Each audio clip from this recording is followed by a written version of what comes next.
It seems as if the center no longer holds, and where one goes for wisdom and solace is a major question of our time.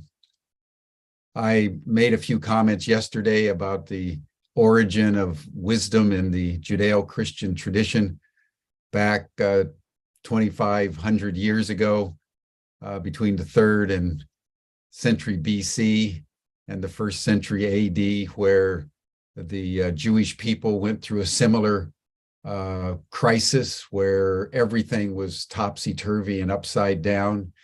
And out of that experience of complete chaos, where everything they believed to be true no longer held, came the whispers of Sophia. And the wisdom tradition was birthed in the Jewish consciousness at that time. It was canonized in many of the books in the Bible. And it was a spirit of apocalypse, of Sophia at a time of apocalypse, that was empowering in the sense that it led the Jewish seers to understand that out of their crisis was going to come a new age in which justice and righteousness and peace would once again prevail. And that was really the origin of the Sophia tradition in the Judeo-Christian heritage that we have today.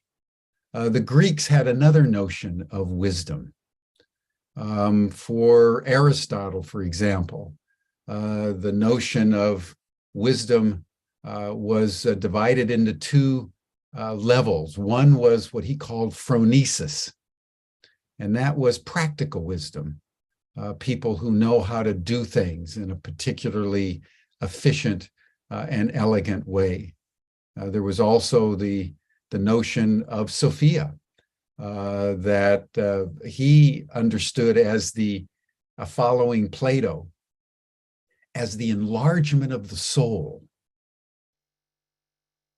as that process that certain individuals go through, whereby through questioning and the humility of knowing that they don't know, they begin to develop the capacity to hold the whole. And instead of seeing the universe and the world in relationship to them as the absolute, you develop through humility the awareness that you are relative to a larger whole. And so the wise person came to be seen in the Greek tradition as someone like Socrates, who was known as the wisest man of Athens, as someone who could hold the whole, someone who knew that he didn't know, and therefore acted with humility and compassion with his fellows because they were all part of a single polis, a single community. And those notions of wisdom have informed countless generations to the present moment. And I would add another factor which I think is essential in our understanding of wisdom in our current generation, given the contemporary crisis of our time. And that is the wisdom of the earth. We haven't thought about that very much in our inherited traditions because the earth was simply the earth. And we built on it and we used the resources and we forgot about it most of the time. But we're now in a moment where, because of our forgetting that we are children of the earth is moving underneath our feet. And climate change is now morphing into climate disaster. And everywhere around the planet, ecological instability is increasing at an exponential rate. So the wisdom that we seek now, the wisdom that we urgently need, is really earth wisdom. How does humanity, how do each of us individually begin to understand the workings of the earth, the workings of the mother, the workings of an ecosystem in which every being has a niche in a relational matrix of a larger whole. So this program on the wisdom of the elder woman is really bringing together many of the strands of our inherited tradition around at a time of apocalypse. Wisdom is feminine. At a time of getting along with our fellows in the polis, wisdom is a practical way of navigating through life and through different crafts and forms, but it's always within the context of the wise person holding the whole in a posture of humility, knowing that they don't know.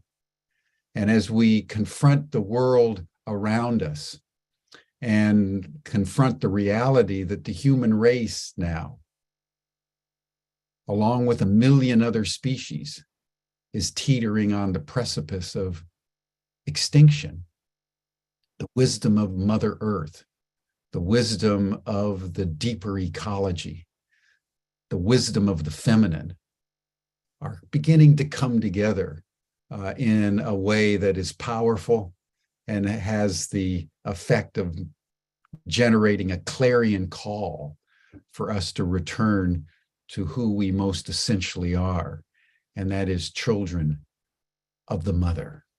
And that's what is embodied by the elder woman in very, very profound ways. So I'm delighted to introduce now the convener of our 3-day program, Mary Frances Drake.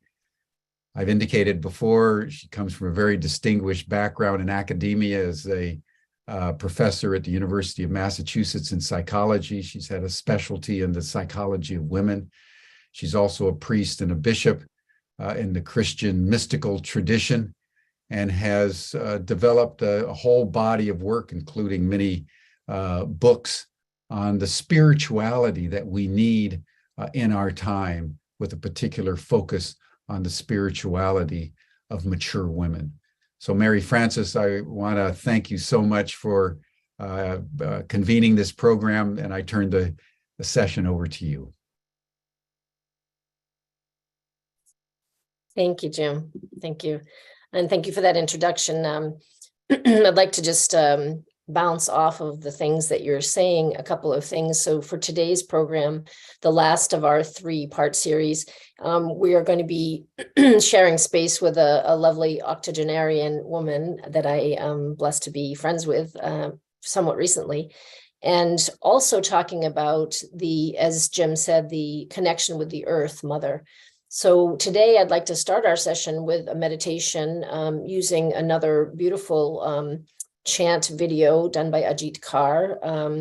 It's called Ma, and it's the sound Ma is the sound of the heart, and it's the sound of the mother. And I've chosen to have this beautiful image of Loch Gill in Ireland behind me to represent the water, which is a symbol of the mother, the symbol of the unconscious and the emotive world. And also the wisdom that comes from the mother. You know, there's so much connection with water that is the feminine, that is the essence of the feminine.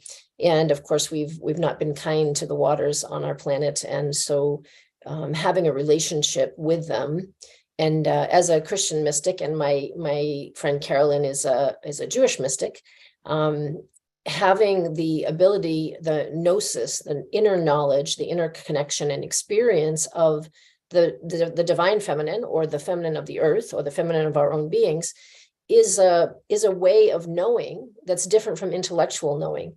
And so that experiential knowing has to do with tuning in versus receiving things in. So I'd like to start today by tuning into the energy of the earth and the water that's presented in this video. And then we'll go on from there to talk about the last chapter of life and what the gold of the elder woman is in the last chapter of life. And I'll introduce I'll introduce you further to Carolyn at that point. So let's let's take a moment. And while I'm setting this up, if you want to get yourself settled and take a few deep breaths to center yourself and come into the present moment where you can be attentive. You can have your eyes opened or closed, that's up to you, but you can be attentive to the sound and sight if you choose to look. And the sound of Ma, you can make that sound yourself in your own space, and it's like humming. So when you hum, your heart center vibrates, and the ah part comes out of your mouth. You're saying Ma, and you can feel the vibration. It's very soothing, as if you were being held by the mother, like a child being held on the mother's chest, with the humming sound that is soothing and consoling and encouraging and restful, deeply, deeply restful. So I hope that you will turn inward and feel that. Sometimes it's helpful to put your hand on your heart center as you're doing it. And if you want to make the sound, the Ma sound, while you're hearing it, that will create a vibration in your own being that attunes you to the Mother Earth, to the mother, the feminine. And as you tune into that, you will be blessed and healed by that presence. So in that way, we do have the ability to know. We have the ability to tune in and know for ourselves what that experience is.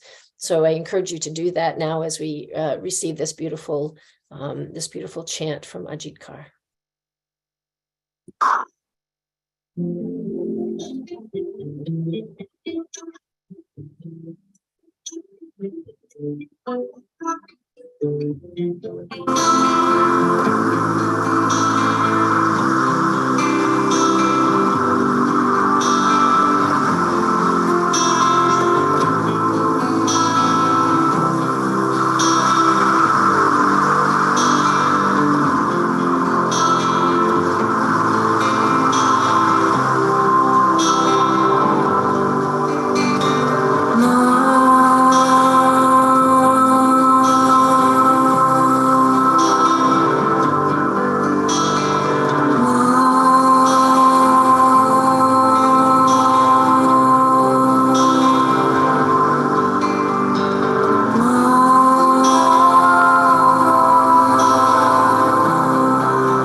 meal, some fresh fruit, a bedtime snack, a healthy, happy childhood.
Just holding yourself steady in your heart as you feel the resonance of that chanting.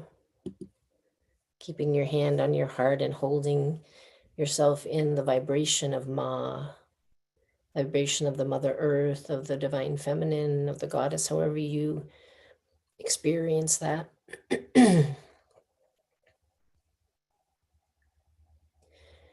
And remembering that your experience of that enlivens your heart, realigns you to a truth inside of you and connection with the wisdom of the feminine, the wisdom of the earth, the wisdom of your own being.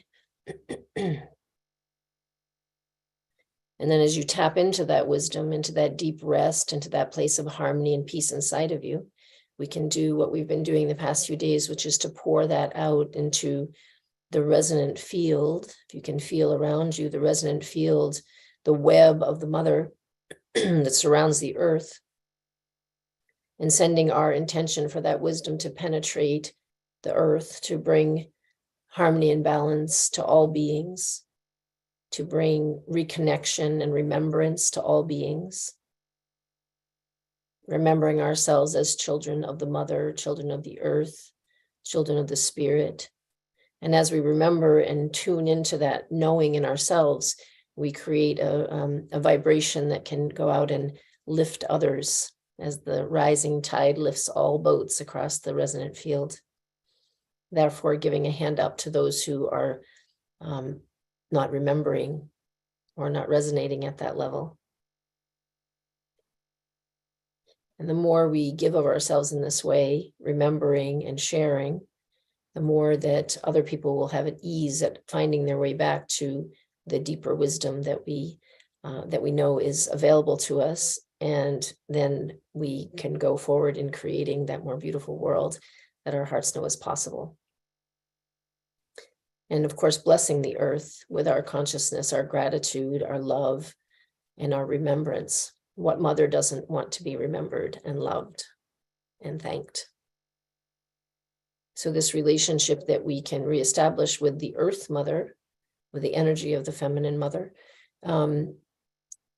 also has us in right relationship with that energy, which means we would be more careful, more full of care in our relationship with the earth, and our relationship with resources, and our relationship with creatures, with waters, with how we treat the earth, how we treat the creatures of the earth. So tuning into that wisdom allows us to realign ourselves. And that realignment then informs all that we think and do and say. And the more we tune into that, the more we stay connected, the more our manifest life reflects that love and takes care of the mother as she takes care of us. So taking a nice deep breath and feeling that fullness in your heart and sending your blessing of love and thanks into the heart of the Mother Earth, into the center of the earth. Exhaling love from your heart into the center of the earth. And as you inhale, let the mother's love come back to you. Feel yourself fill up with the love of the mother responding to your emanation of love towards her. And this is a beautiful practice to do barefoot on the ground, if you're able to, breathing down through your body and through your feet from your heart into the mother, love and thanks, and receiving back from her with the end breath, her response, which is a delightful response that we don't make up, we experience. And you know, it's been some time since the whole of humankind has had that connection. So as you might imagine, the reunion is quite sweet and tender when your soul reunites with the energy of the mother that gives us our vehicle, our temple to live out this life. So thank you. I feel you all out there. Feel you all out there buzzing with that beautiful energy. So today we're going to talk about the last chapter of the physical life and the great transition that is death. So my new friend, Jewish mystic and author, Carolyn North, is here with us today. You can find her books on carolynnorthbooks.com. And one of them that I'm looking at today is The Experience of a Lifetime, Living Fully and Dying Consciously, which is something that we'll talk about with Carolyn today. I've only known Carolyn personally for a couple of months, but she happens to be one of the elder women that moved into our co-housing situation that we've created here in Vermont. So she's 84, soon to be 85. And she has agreed to come on and answer some questions and give us the wisdom and insight of an octogenarian who has lived a life full of adventure and full of energy. And we'll be able to have a conversation with her about what that part of life is like and the anticipation of the end of life and the experience of conscious dying. So welcome, Carolyn. If you would put your camera and take yourself off mute, you can join in the conversation. Hello. Hi, Frances. Hi. Welcome. So we're just going to have a conversation, Carolyn, about all such things that we've been talking about over the past couple of weeks. So I would like to begin, if I may, with asking you to talk a little bit about what is your experience of being 84 and in a body and mind and spirit that have been on the planet for that long. And then we can get into some specifics about that as we go along, if you don't mind. Oh, I don't mind at all. I would like to say that I would think of myself as a mystic who happens to be Jewish rather than a Jewish mystic. Very well, yes. So, thinking about what my last few years have been like, what the change has been. I'm going through many of the physical changes that many people my age go through if they're still alive, and that is that the memory goes, and the context in which I find myself, the world, I recognize as much larger than I have recognized it before. So I'm no longer living, the earth isn't the central focus for me anymore, but the universe is. Mm. So what I'm looking for is the largest context I can possibly imagine, and then living that largest context on the ground as closely as I can imagine. So it's putting those two extremes together and then perceiving the wholeness of it all, and then looking at my life. How does my life fit into that enormity? Mhm. And it's a fascinating subject, I find. And everything is relevant. There's nothing that doesn't belong. Yeah. So when I was thinking about your question, I realized that for me, this time in my life, since my husband died 7 years ago, and I've been kind of set free in the universe, my children are grown and in their own lives, that what's been happening on the ground for me is that I've become a freewheeling renegade. And you can get away with it when you're an older person. And so I'm just going for it, especially since we're living in a time when I think that's needed. We have gone so off the track of everything that is ultimate and real, and superseded it with the kind of horror and nonsense that we're living through.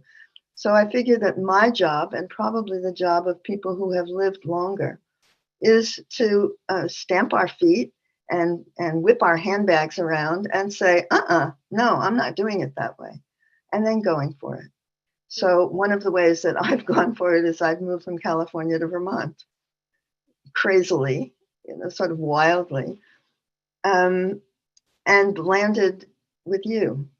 So I don't think there are any accidents. I think magic is very real. And so my wish is to live that. Live that on a daily basis, take advantage of the things that come up, the surprises, the jokes. I mean, it's hysterically funny. And then when I came to Vermont, I came here because this is where my brother has lived for 40 years. I was told there's no place to live. You're not going to find an apartment. Everybody's looking and they don't exist. So don't expect blah, blah, blah. And the first thing that happened was I bumped into you, essentially, and that you were doing exactly what I would have wanted to do. So the miracles are alive and well, and they are happening on a daily basis. And I find that renegade sense of whatever happens, I'm going to have a good time. This is fun, and this is totally unexpected magic. But what I'm learning is that if I live as if the magic is real, it is real, and it happens on a daily basis. We are having a good time, aren't we? When you were saying about the renegade, I love that word. I'm going to keep that in mind for you. It's a perfect word for you.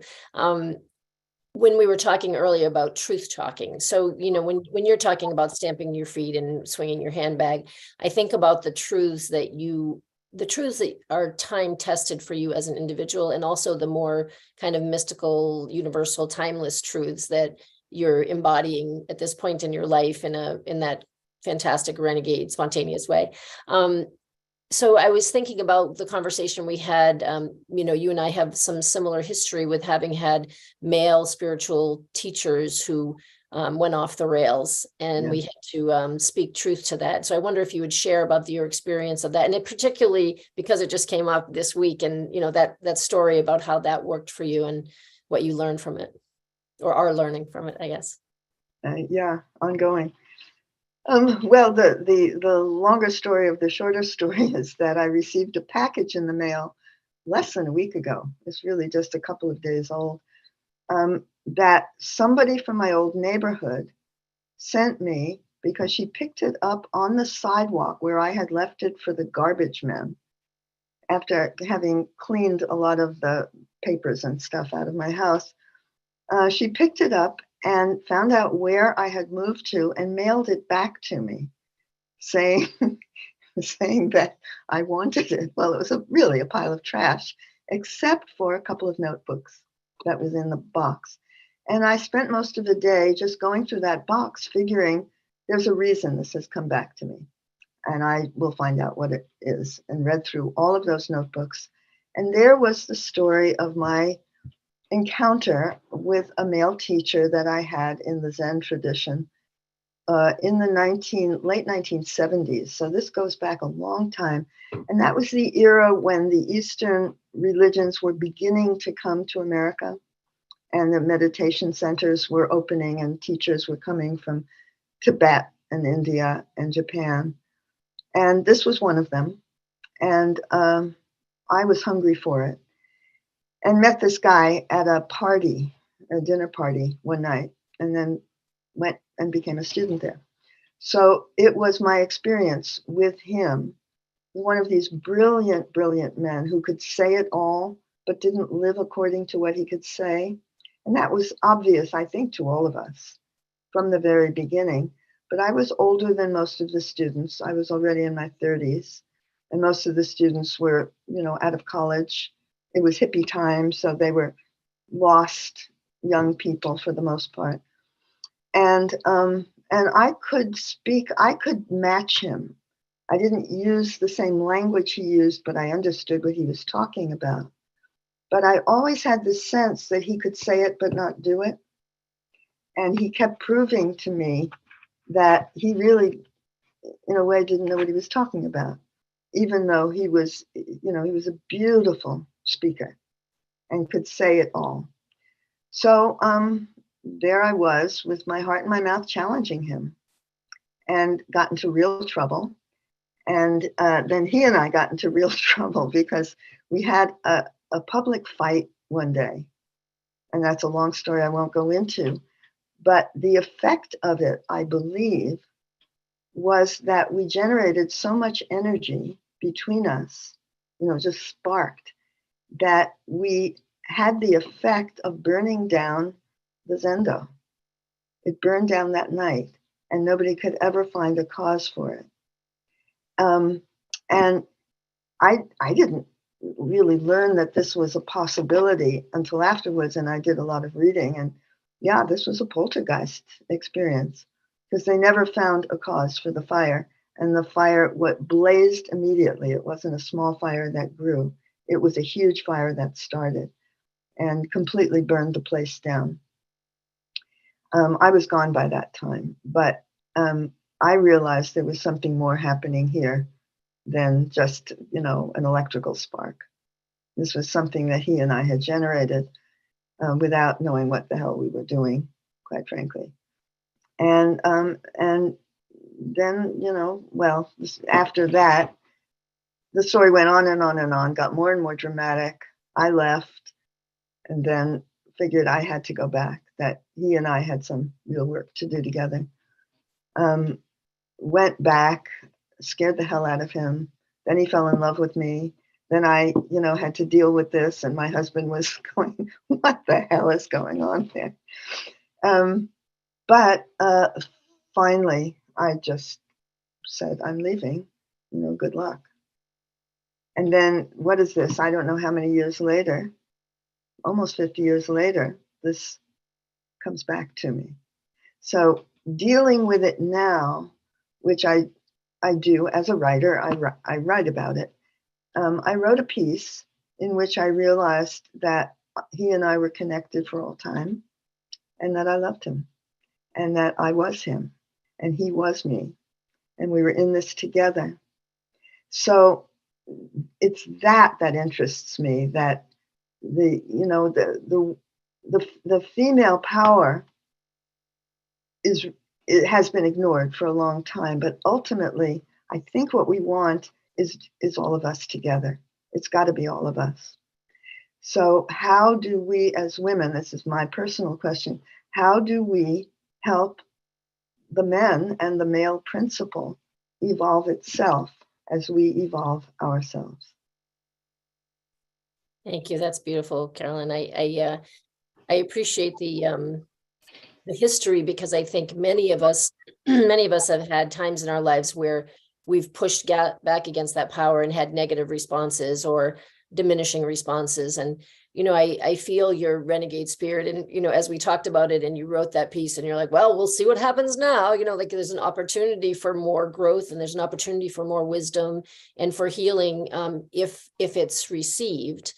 And I think that's what I was thinking of when I used the word truth talking as part of the description for today, is the ability to courageously, we were talking yesterday about the difference between bold and brave, like bravely and boldly saying what's what from your experience, and then letting the chips fall where they may.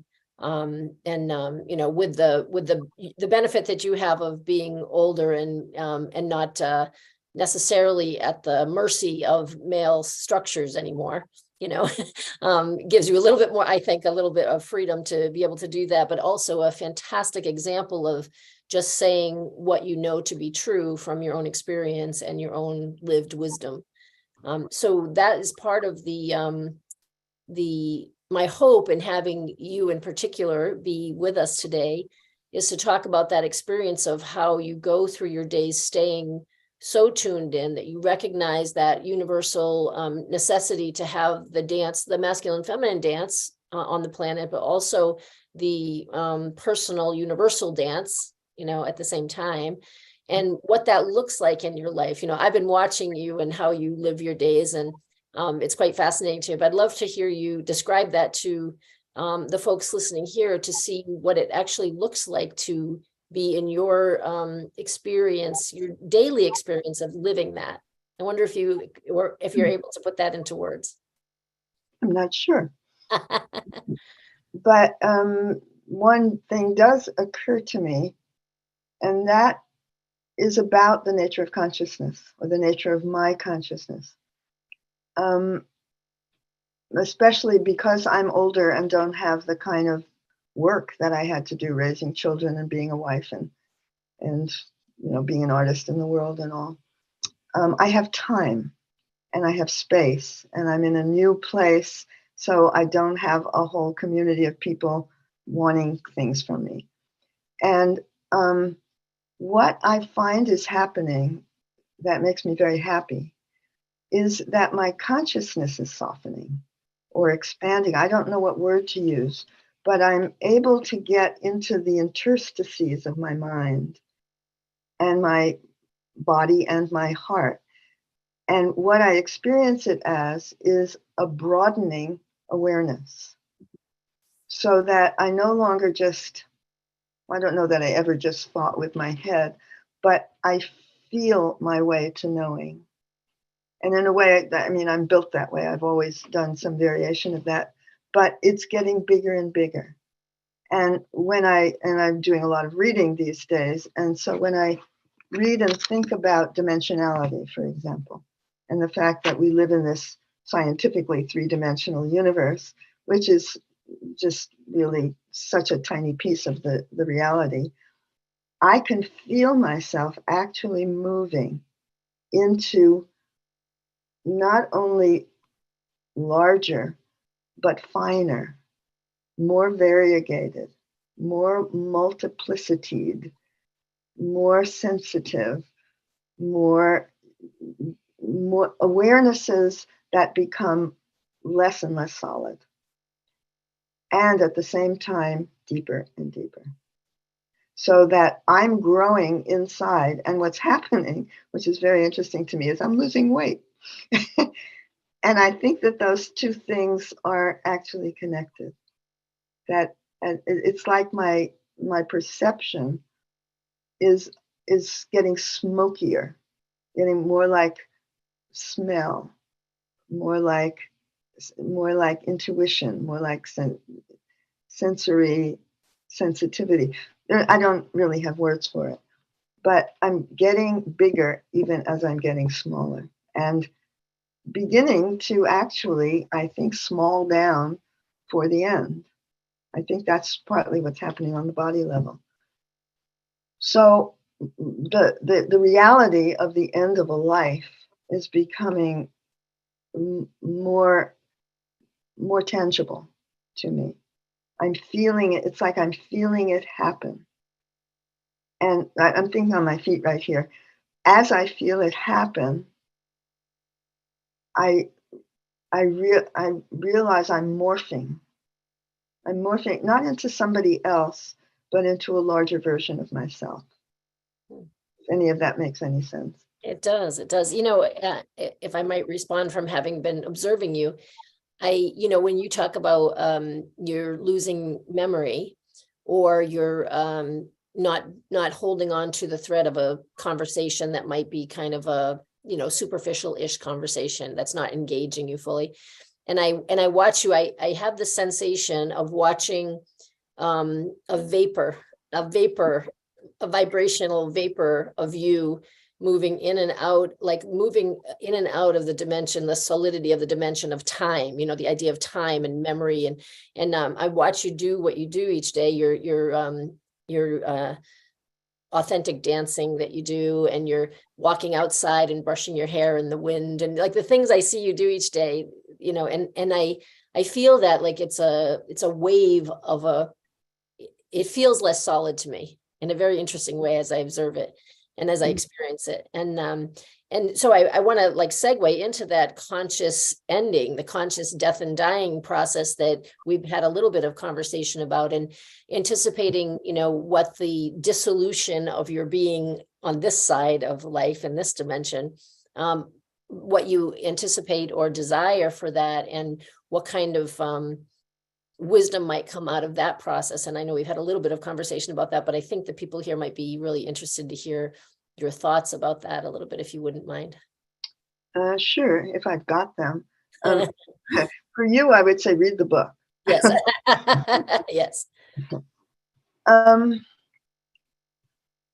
Well, what I think there's much about it that really interests me, but in terms of the world situation, what I perceive is the fear. All of our bad behavior is because we're terrified. And ultimately, we've been taught to be terrified of death. And that is a misunderstanding, I believe, and a mistake. And I believe it's been used to control us, especially women, perhaps. And it's totally unnecessary, because in reality, everything cycles.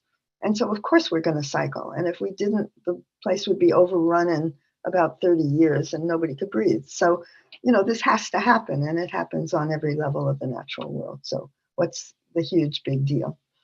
But we have gotten so scared of it that we will kill each other to try and maintain that fiction. But I've forgotten your exact question. Anyhow, so a lot of my work over the years and my attempts to communicate have been about addressing that fear, addressing death, and thereby addressing life. And I don't know that, well, my book on death was written 25 years ago.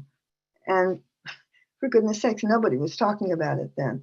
So a lot of my excitement is that here we are only 25 years later and everybody's talking about it. So that's not a very long time. So I take that as a positive thing, is we are evolving, even though we're so stubborn. Yes. But the new generation is smarter than my generation, I would say. And you are part of the new generation. I actually have a daughter who is older than you. Yes. So well, I'm getting off the track. So death, I think the acceptance and taking on the reality of an ending is essential for our development. And to be in denial of it and to think somehow or another, well, everybody else does, but I'm not going to, is just childish. We're better than that. So, for my own death, what I would like to do is to use it. Since I'm a teacher, I would like my death to be an example. Let's see if I can do it. I mean, I may just seize up at the last minute and say no, but I don't think so. I think I will go acceptingly. and to teach in the process of the process.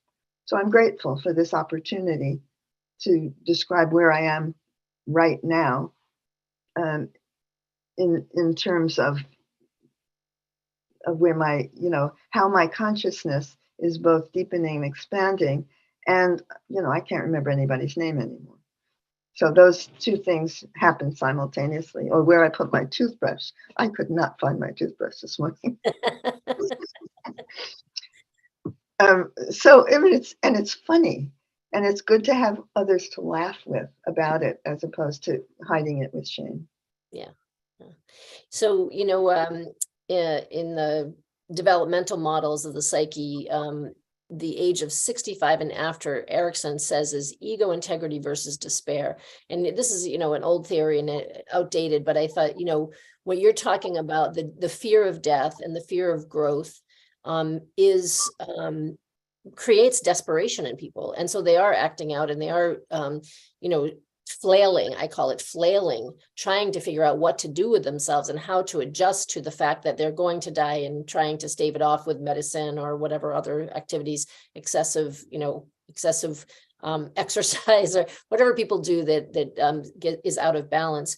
And so it's interesting that he used the word ego integrity, because I think that I would say it's more integration than ego integrity, like integration of all this wisdom that you're talking about, integration of the reality of death and the reality of change as we age. I don't like that people call it decline. I just think it's change. And if we redefine that change with the wisdom that you're talking about from your lived experience, in a way that is curious about that change rather than afraid of it, and curious about what that will look like. I think I spoke to you about the Ram Dass wrote a book, I think I want to say it was Mirabai Star, but I might be wrong, Walking One Another Home.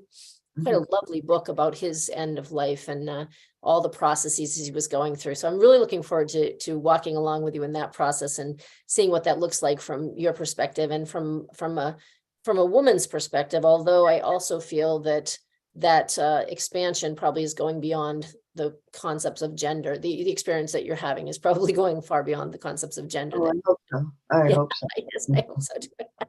That more thing. My husband died 7 years ago, and he was a Holocaust survivor who actually lived to almost 80. He was pretty amazing. But he spent the last 2 weeks of his life in the hospital until I sprung him out. And I watched a scene of horror to me and to him, even though he was a scientist who believed in Western medicine in a way that I don't quite. But they were torturing him to try and keep him alive. He was clearly dying. His lungs had finally given out. He needed to die. It was reasonable timing. He was almost 80. It was okay. It was okay. We were together in it. It wasn't okay for the doctors or the staff. And I finally ended having to spring him from the hospital illegally, get him home. And I warned them. I said, I will take this gurney down the elevator and walk him home. I only live 2 miles away from this hospital. I will walk him home and get so that he can die at home. Anyhow, they finally let go of him, but against medical advice. The result was I got arrested after he died. And almost had to keep him in my bed, for the rest of time. I mean, I worked it out outside of the hospital setting, but I was a felon. And that had an effect on me that was profound. And I just came out of it fighting mad. And it's one of the reasons I want to die the way I want to die, and to make it not so much public, but a teaching tool. Yeah, I appreciate that I appreciate your willingness to do that, both the courage of it and the vulnerability of it, in terms of saying, I'm going to go moment to moment saying what is true in each moment, so people can have another way of looking at the whole thing. Not that there won't be any trepidation in the process, but that there would be honesty and genuineness in the process, that that example, I think, is so aligned with the reason that I wanted to do this particular series, which is here's a whole nother way of looking at this, right? So the feminine model of continuation and collaboration and connectivity and intuition and that kind of milieu that doesn't have handles on it. We're going in saying, we don't know what's going to happen. We're going to experience it and tell you about it when it happens, rather than trying to study and predict and control the whole process in a way that is, imposing an idea on the process instead of letting it arise. That's how when I hear you talk about it, I'm like, this thing's going to arise and unfold, and we're going to be able to be, I say for myself, I feel blessed to be able to witness it as it comes. And for me, as a woman of my age, watching you and participating in whatever way I might do that and supporting that, I think what a gift. I worked in hospice for 10 years as a social worker and chaplain, and I sat by the bed of many, many people dying, very few of them dying consciously. Many of them dying in fear, or so much fear in their family that they couldn't release themselves. But I had a few women, I'll say women, a couple of men, but mostly the women, who would say, I'm all right with this process. It's my family that's having trouble. Go talk to them. Go let them know that I'm all right, and it was really beautiful to see people take it on the way that you're taking it on. And I anticipate for myself, God willing, I'll be around at your age and have the same experience of like, what will it be like for me now that I would have had the time from where I sit, to prepare in the letting go, in releasing into the process. How might that enrich my current life as well as my future life? To let go. I had that experience during the AIDS epidemic because half my friends were gay men, and I lost my best and brightest people. It was awful. But I helped a number of them who were in that book, by the way. I helped a number of them through the process of generally about the last year of their life. And so I learned, I didn't come upon this myself. I learned it from them and watched them through to the end and saw these gorgeous, and they were young. And the youngest one was 42, for goodness sakes, and brilliant and beautiful, my favorite people. And they were accepting, they learned to accept the end. And then I learned with them how to help them live till the last minute and to embrace their story. And oh my God, it was the best education imaginable.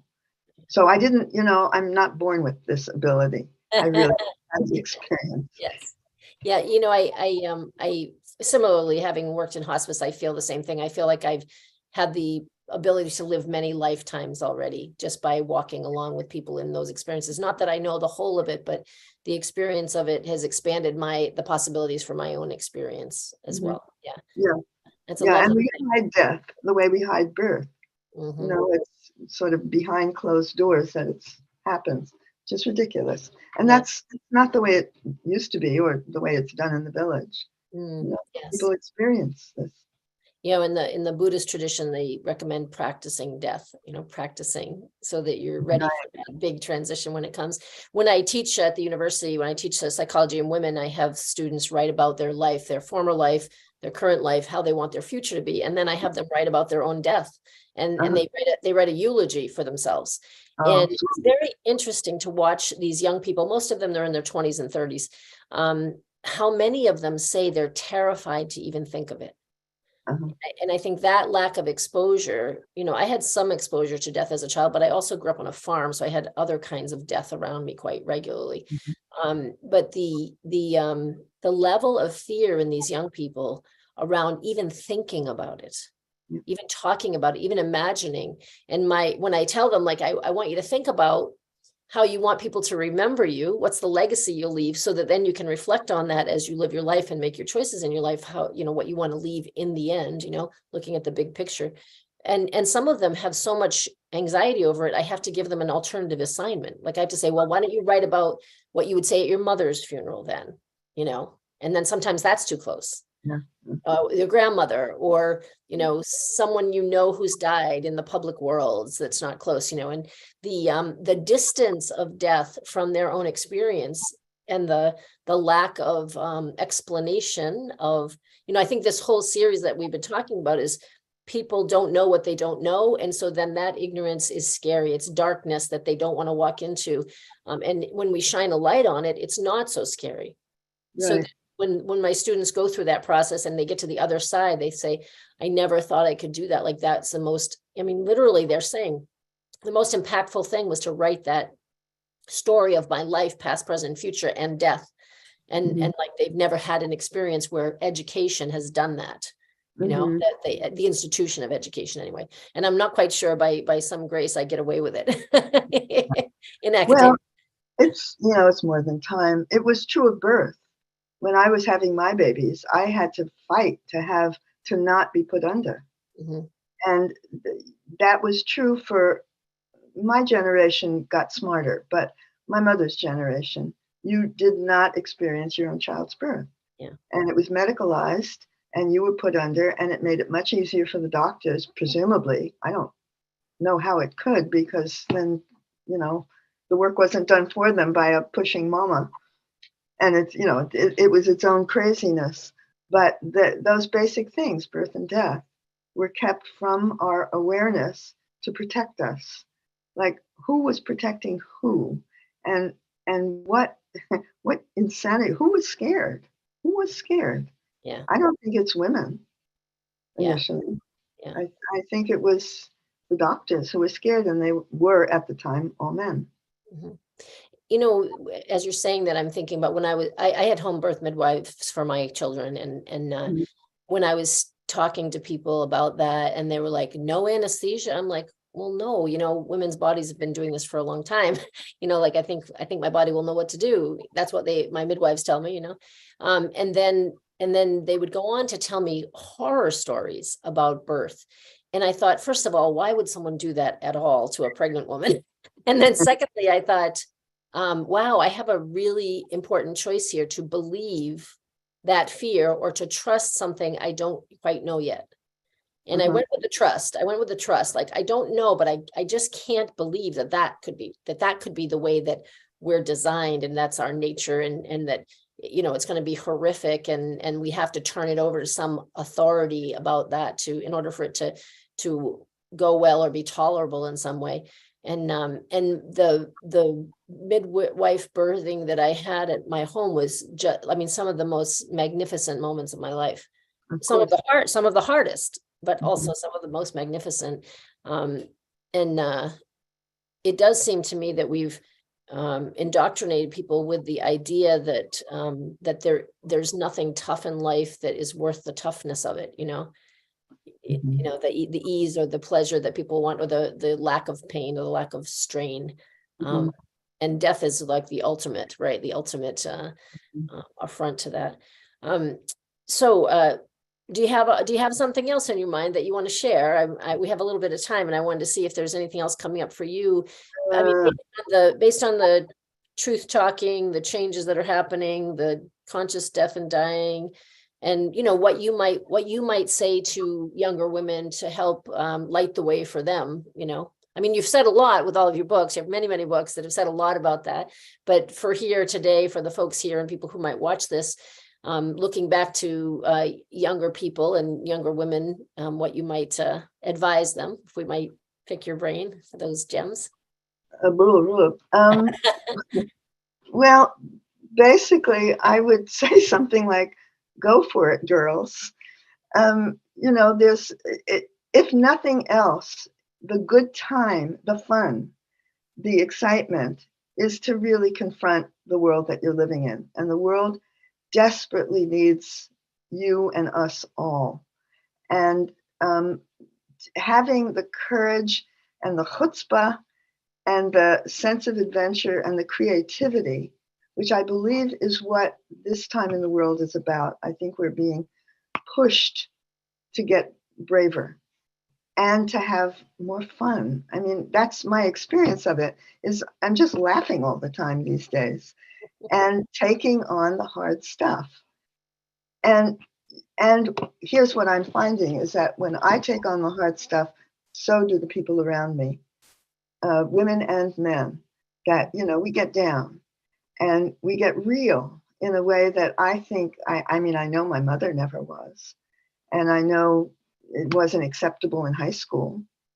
I just never belonged there because I wanted to kick ass in various ways. And now, you get old enough, you can kick ass and fling your handbag around. And we don't have that much time. So what I would say is get to it. I mean, everyone who is listening to this, be encouraged and enjoy yourself as much as possible. And that doesn't mean going to the movies twice a week. It means, have your adventures, because there's nothing else that real. So get real, take on the stuff that's yours to take on, and we'll all do it together. And then one other piece of wisdom I will ask you to share. So, I agree with you that the feminine is coming around to help heal the masculine. Like that's part of the process and part of the exchange. And I agree wholeheartedly with that. I wonder though about in terms of the truth talking and pushing back on institutions that are continuing to bear down in that way of oppressing or limiting the experience, not just of women, but of humans, the experience of it. If you are thinking about that piece of wisdom, like I know get to it, but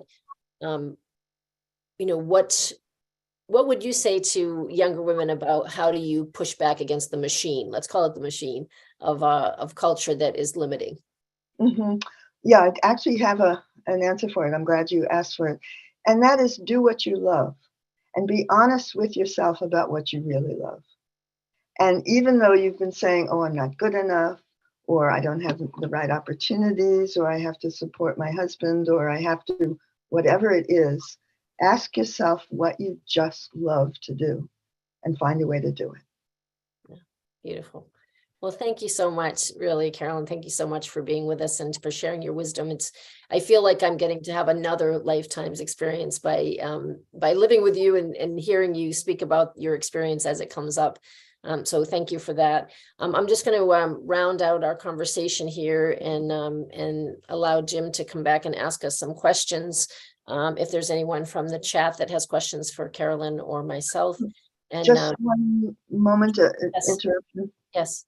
I would also let people again know that I have about 10 books out there, and they're all about what we're talking about. So yes, and that's carolynnorthbooks.com, and I'll put that in the chat so everyone has that link as well. Okay. Yeah. All right, Jim, I'll hand it over to you then. Carolyn, what a force of nature. I am so impressed with your story. And as in my introduction, I was talking about Plato's notion of the enlargement of the soul and the fact that you're now experiencing not just the earth, but the whole universe, and you're getting more and more dimensionalized is so beautifully Platonic. I just want to acknowledge that and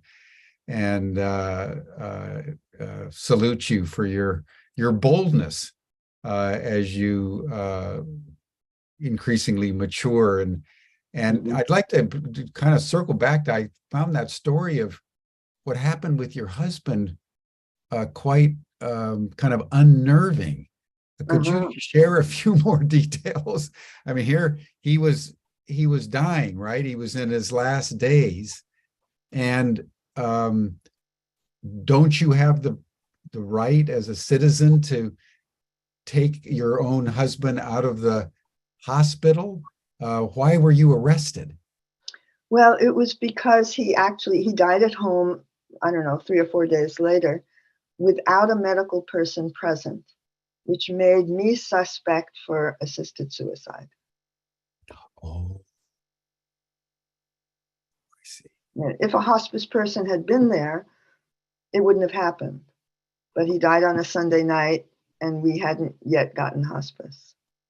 Oh, So I didn't know that hospice was legally required for people transitioning at home. Well, either hospice or a medical person, nurse or a doctor, or somebody medical who could sign the death certificate. I didn't even know I had to have a death certificate. Right. So, Right. so that made me suspect according to the law. I mean, I didn't even know that there was such a law until the police came after me. Well, the actual law is not that it's illegal so much to be with someone who's dying or to let them die. But the way that emergency services work is that they come in and they're charged with resuscitating or transferring people. And if there's something that if they don't know why a person died, then they have to look for a suspect, which is, my brother found my former brother-in-law had suicided, and my brother found him and called the police, and in the traumatic state, the police questioned him as being suspect, because they didn't know Gotcha. what had happened. Gotcha. And so in working in hospice, sometimes that did happen, that if you don't have the formalized, the doctor saying, yes, we know they're going to die, and so when they die, we don't have to think of it as an emergency or something untoward happened. But the reality of just taking your husband out of the hospital who's has cancer and is obviously in that process, and then nobody has their wits about them to say, oh, they just came from the hospital to come home to die, hospice is coming tomorrow or whatever. It's quite a shocking and traumatizing thing to have happen in the midst of all that was already happening for you personally. It just makes me shudder. It was terrible. It was terrible. Yeah. And in fact, he couldn't get he couldn't get cremated for another 5 months or something. He was in a cold vault for 5 months because the whole legal system was, I don't even want to bring it back, but it's a craziness. I believe the laws have changed by this time. Plus, this happened in California, not in Vermont. I don't know that it would happen in Vermont. But it just speaks to the same madness and mechanized dissociative reality that governs birth. I mean, the way you were describing the birth experiences that you had and many women had, particularly, several decades ago, whereas general anesthesia, put the woman out. And so it's a completely at the command of the doctors, only now beginning to recede as the midwife intervention, with much opposition, comes increasingly to the fore. So the point that you're making, that both as we come into the world and as we into the world, it's mechanized and spiritually, essentially dissociated. Yeah. Crazy is what I would call it. Yeah, it's crazy. It's crazy. Now let me just turn to some questions that have emerged out of the chat, Carolyn. And one is around your own personal practice. You're clearly a wise elder woman. And what practices have you used over the decades that have served your spiritual development? Oh my, fighting with spiritual teachers was one. No. Nothing like a good fight to clarify the mind. Really. Basically, I'm an artist. I'm a dancer and a writer, and a singer. And I after I left, it was Zen Center where I got into all this trouble with that guy. After I left that, I tried everything else. So I went to India, was one thing. I said, not that. I sang in a gospel choir in a Black church, and I did that for 8 years and would still be doing it if I could. But the choir director died and the place it lost its heart, basically. But singing with other people, singing for the Lord and with love, and we got down, that was it. Then I realized that I'm telling you the long story since you asked. No, this is important. I realized that, I wasn't Black and I wasn't Christian. And how did I translate the effect that singing gospel with these wonderful people had on the body, mind, and spirit? I realized it was dance. And so I developed a dance, my own dance technique to get into that altered state, and then through that do the kind of psychological clearing work that we sit down and talk to therapists about. And none of that, I think, is quite necessary. All you have to do is dance and get into the altered state and be observed by somebody who can hold you. So I began teaching that, and I actually taught that for, I don't know, 40 years or something. Had my own studio and taught that, whatever you want to call it.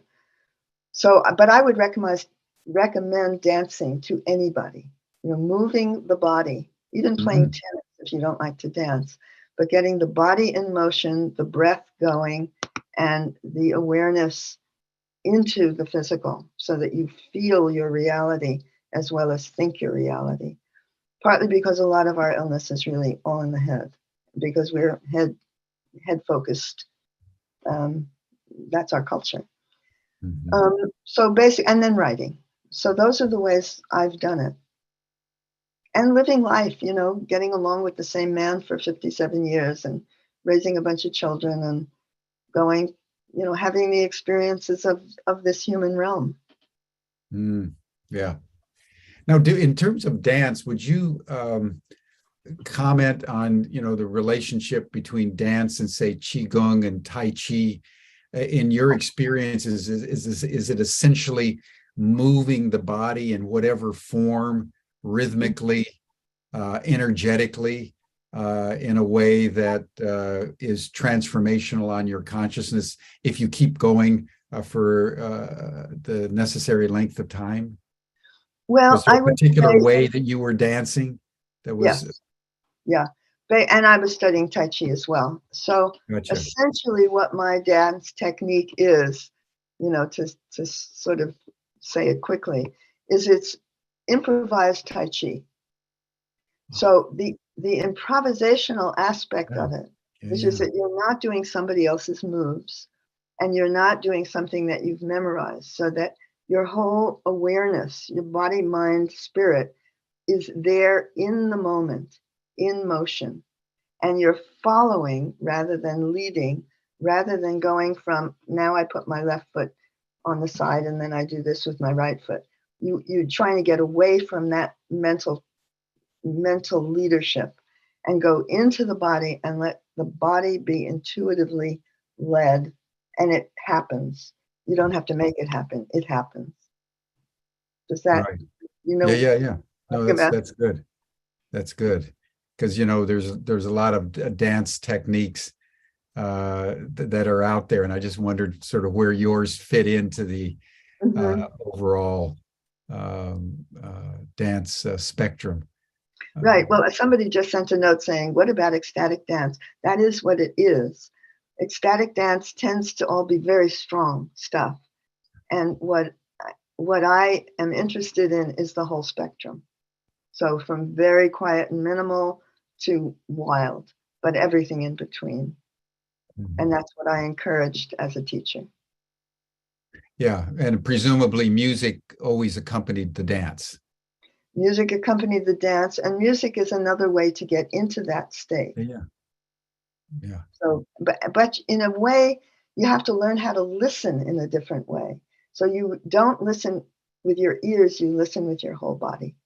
So one of the things I would teach is I would actually put on music and say, okay, feel this in your kneecap.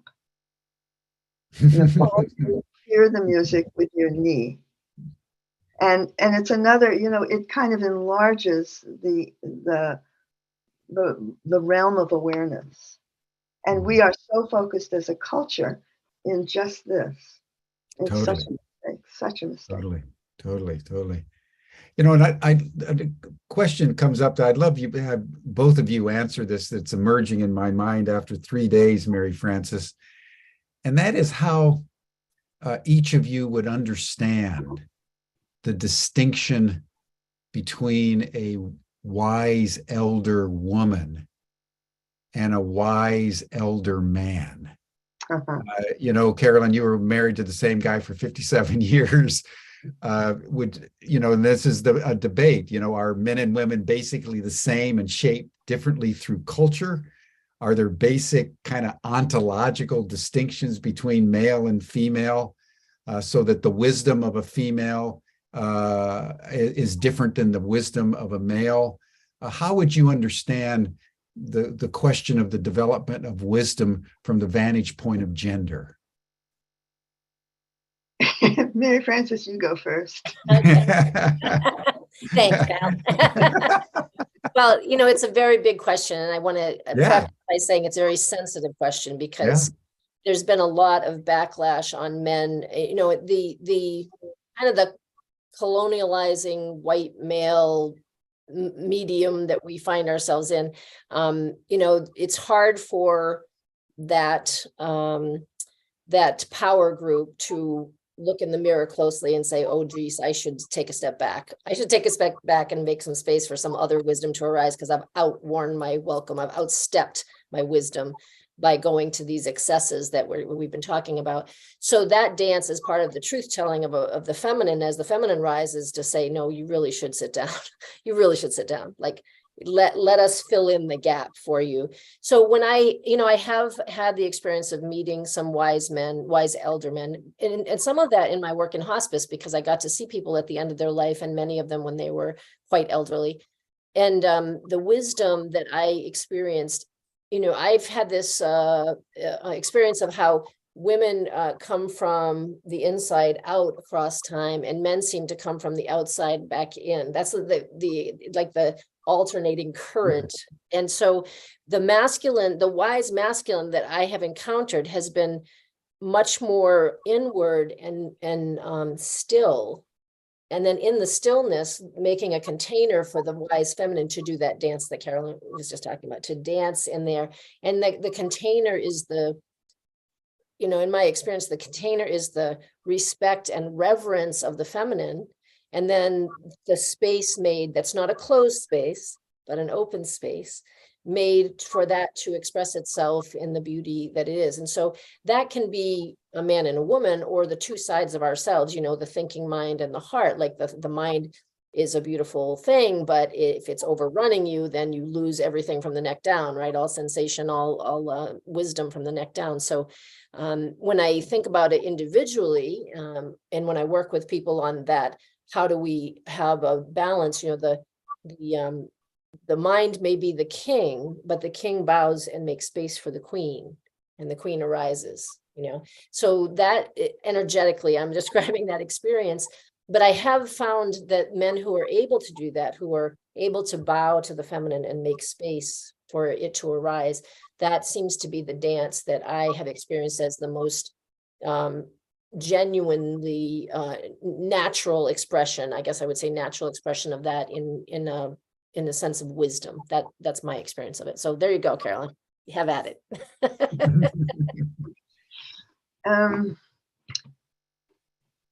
I don't know what to say. I feel very protective of men.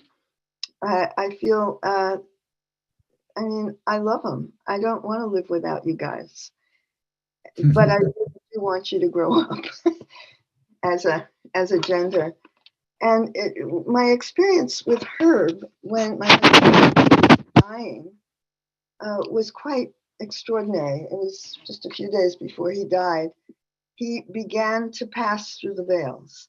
And so he saw things that I had been talking about for 57 years. And he was a scientist, a very well-known scientist. And he could never quite pick up what I kept pushing at him. But on his deathbed, he saw it. And he described it to me, and I quickly wrote it down. Because he saw it in full. He saw the light. He saw the enormity. He said, there are worlds and worlds and worlds and worlds. And his hands were making spirals in the air, and his eyes were luminous. And what I wanted to say was, wait a minute, brother, you better not die. We've got to talk about this. But it was too late. But I got that. I got that. So that has made me think, back to your question, is somehow or another, we have got, I don't know, it has to be provided for people, men and women, that quality of experience. And it's one of the things that psychedelics provide.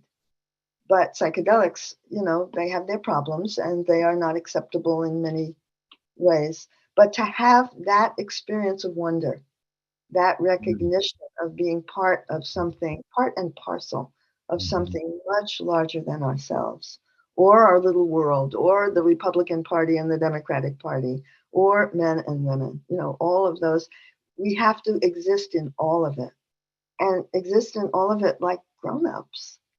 We're smart grown-ups and we behave very stupidly. So where do you start? Well, you start with the education.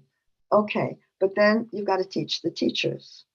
So how do we prepare the people who are going to be teaching our children to actually teach from a larger perspective and a softer perspective?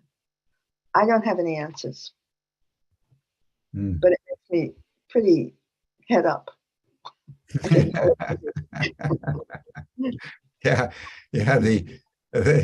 it's so amazing that we're all human. One of us, I'm a male, you're two are females, and trying to understand each other is one of the great challenges of our humanity. And we can live with the same guy for 57 years, and in the end we still don't know who it is that we were in relationship with, because it's always surprising. I love that as he was dying and going into this altered state, you wanted to say, hey, wait a minute, we need to talk about this. That's beautiful. That's truly one of the reasons I'm in a way looking forward to the end of my life, because I want to see him right away and say, what did I tell you? Or not say, what did I tell you? Well, and in most traditions outside the West and particularly in the United States, that's taken as for granted, that the veil between the worlds is much thinner than we think. And particularly in Asia and in the Chinese civilizations, communing with the ancestors is just part of ordinary life.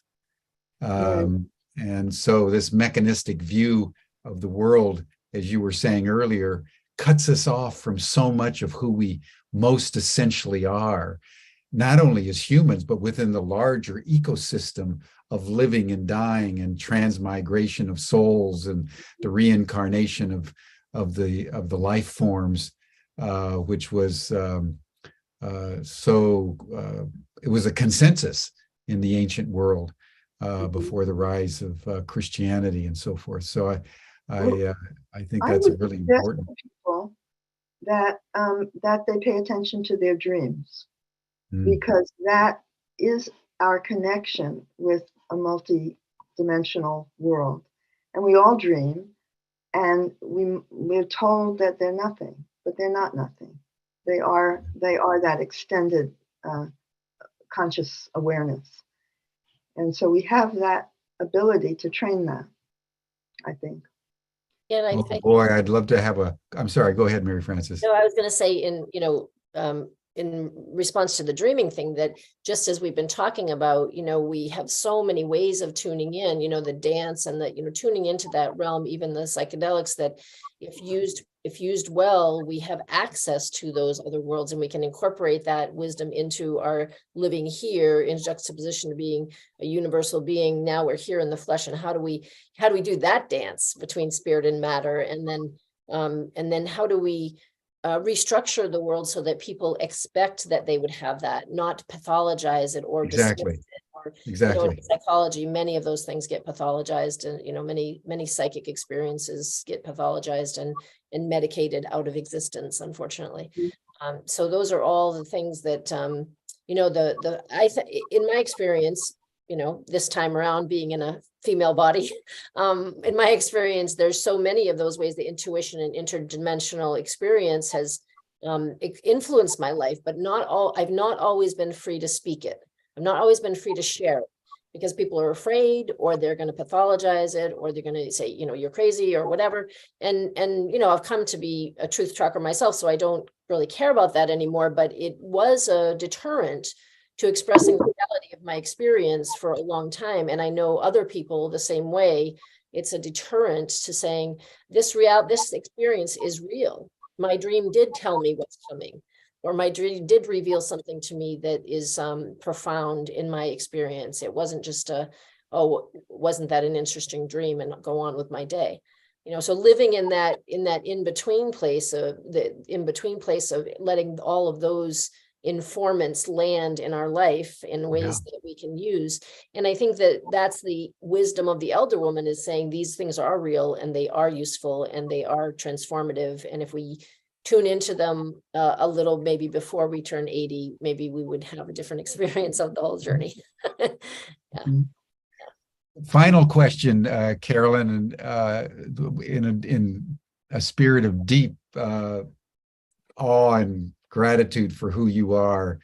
What's it like being 80? And I asked this question within the framework, that when we turn 50 and then we turn 60, there's different kind of tonalities to each decade. They say life begins at 40, etc. I'm 71, and being in the 70s is different than being in the 60s. How would you describe the 80s? I don't know. Well, immediately when you first asked the question, I thought, well, I pee a lot more. Sorry about that. Well,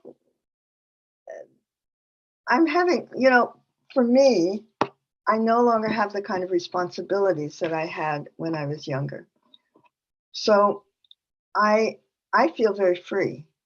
I mean, I feel like a renegade. I feel like I can get away with stuff. And so, okay, I do have an answer for you. I have been practicing since, I would say, about my 80th birthday, getting away with stuff. So what I've done is, after my husband died, I shocked my children by buying a farm and giving it away. And they said, "What are you doing, Mom?" And I said, the real estate rules are insane. The kind of money that land costs is ridiculous. We need people on farms. So I bought a farm and then gave it to an organization, Community Land Trust, in Sonoma County in California. And then I said, okay, this is fun. I'm living in a house that we bought 57 years ago for very little, and it is now worth $1.5 million. I find that disgusting. I don't need that money. It's not worth it. I have used it for all of this time. I'm going to give it away. And so I gave that away and put that into a nonprofit organization. And, and how I got away with this, I'm not sure. But I said, I want living in my old home artists of color at very reasonable rents. And there are 2 playwrights and 1 actress living in my old house. And I've gotten to know them. I mean, I'm no longer in California, but I gave the house away. And it was in, now a very hot part of town, in Berkeley, California. And it's run, I don't have to deal with insurance, and I don't have to deal with taxes, and I don't have to deal with all the stuff. And it is being used in the community the way I want it to be used. So I do that sort of thing, and I can get away with it because I've got enough, slush funds to do that with. So that's my answer, is just, go for broke, because why not? I'm going to die soon, and then I won't have to deal with it. Other people have to deal with it. So the 80s are a time of revolutionary fervor. Why not? Absolutely. Absolutely. I love this. I love this. Yeah, I'm kind of the naughty girl in the family. Yeah. That's so important, that as we age and we become more aware, that we not only question authority, But as you've indicated through the various stories and what you just said, the more individuated, the more free we become, the more authentic we can be with those around us. So that there's a certain authenticity that radiates through you that I just want to acknowledge. And that has a revolutionary spirit, flavor, tonality to it. Well, So viva la revolution. We call it chutzpah. Chutzpah. And I practice. So I'm just thinking of one other. The first one I did that was really outside the dots was I started a hunger organization without a budget and determined to run this organization without a budget. And I started it in 1984, and it is still running very strong. And it's called Daily Bread, the Daily Bread Project. And it was started in Berkeley, California, and it's now all over the world. Fantastic. Yeah, I'm very proud of that one. Carolyn. Well, listen, I'd like to invite you back just to tell more stories. Well, go ahead, try it. I'll be in touch. I'll be in touch because stories are so, at Humanity Rising, I'm always looking for good storytellers because I find in the chaos of our world that an authentic life and authentic stories actually inspire more than all the rhetoric and philosophizing that so often we find on news and so forth and so on. So I just want to acknowledge your mastery as a storyteller, among other things. Well, thank you. And I write. That's the way I write. I write the most profound things I know through personal story. Yeah. So it doesn't look like what it is. Just to, yeah, exactly. It gets under the skin because no one's filtering it. It's just the story, and then all of a sudden it's living inside you with a power that can't be denied. Hopefully, yeah, that's right. And if all of us do some variation, our own variation of sort of simplifying all the horror that's in the world now, and basically having fun in whatever we do well and love to do, I think that is the most political act we can practice. Yes. Thank you, Carolyn. Thank you so much. Mary Frances, do you want to give us a final comment before we close? Well, I would like to say thank you to Carolyn as well. It's been a delight today. And I get the great good pleasure of having meals with Carolyn pretty regularly these days. And we have similarly animated conversations, which are a joy.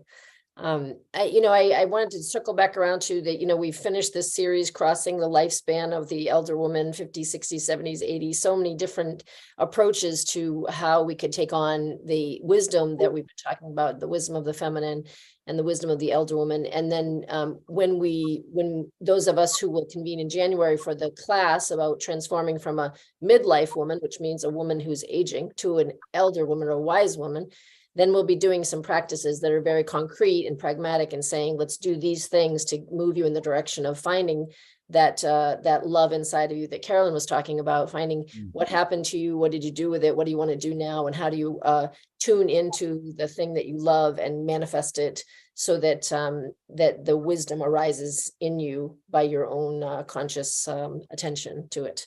So that's what I'm hoping to have happen in the month series that we do in January around this topic. So, Mary Frances, thank you so much for this 3-day program. It's been just deep and profound.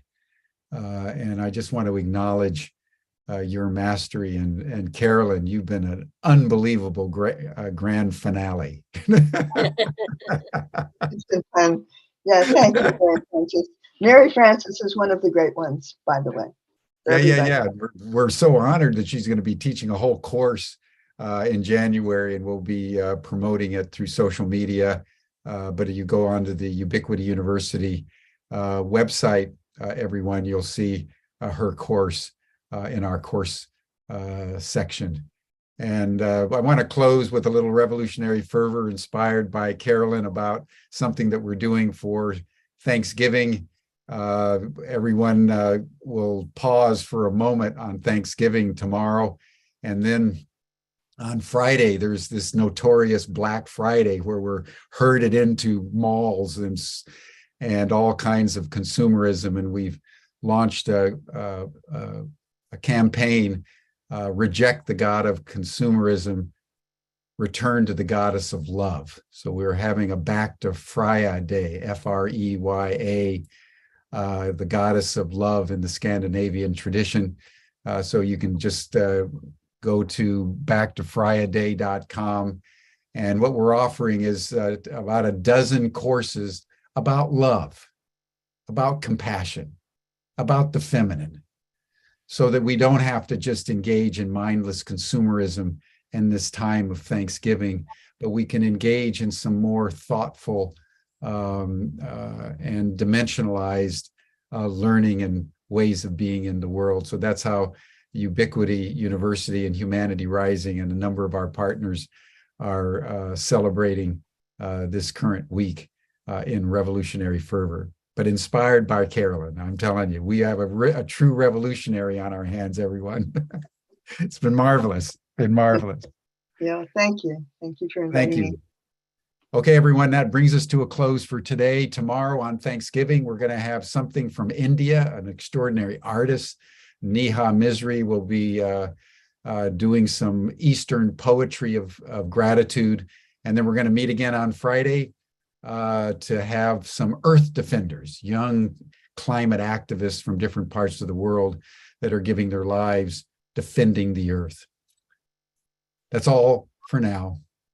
Thank you so much for this program, Mary Frances and Carolyn. Thank you. See you tomorrow, everyone. Bye-bye.